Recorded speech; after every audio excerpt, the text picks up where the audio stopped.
That's a good question. The Russian link for palladium is pretty simple. It's actually that 41% of all the palladium produced in the world is produced in Russia. 39% of it's in South Africa and only 14% in Canada. So as you can see, they have the greatest percentage of production within the confines of Mother Russia. And there are only 3 main palladium producing regions within the world. So Russia is the #1 link for palladium. Shortage is certainly having a big effect on demand. Demand is increasing each year, and this is driven primarily by the use in catalytic converters in cars. There are 4 key factors affecting that demand for palladium. And #1 is there is increasing production worldwide of autos, and global vehicle production is forecasted to increase at about a compounded annualized rate of about 4%.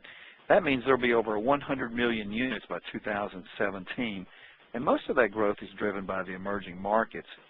#2, there are strict emission controls now in emerging markets like China and India that suffer with such pollution, and they're mandating the use of catalytic converters in all cars going forward. #3, technological advancements for palladium use are now in diesel catalytic converters, which had been using platinum.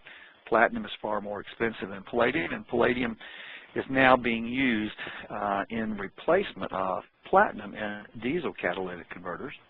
And last, the recent growth in palladium exchange-traded funds like PALL is the symbol for the one on the New York Stock Exchange.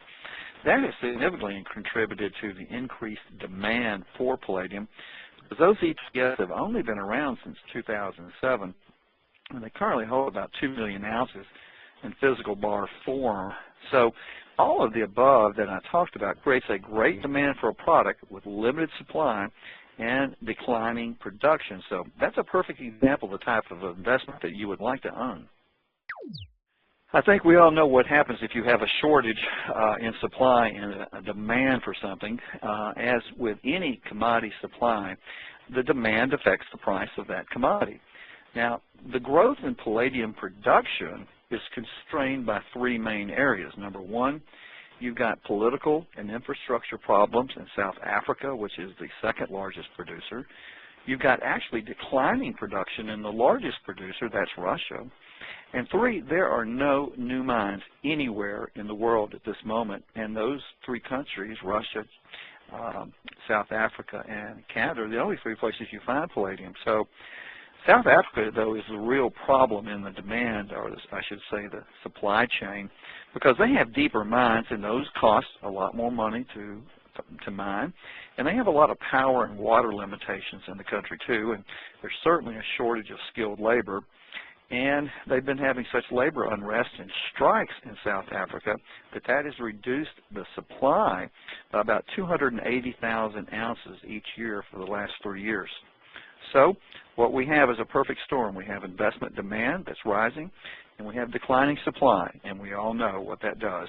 It pushes the price up.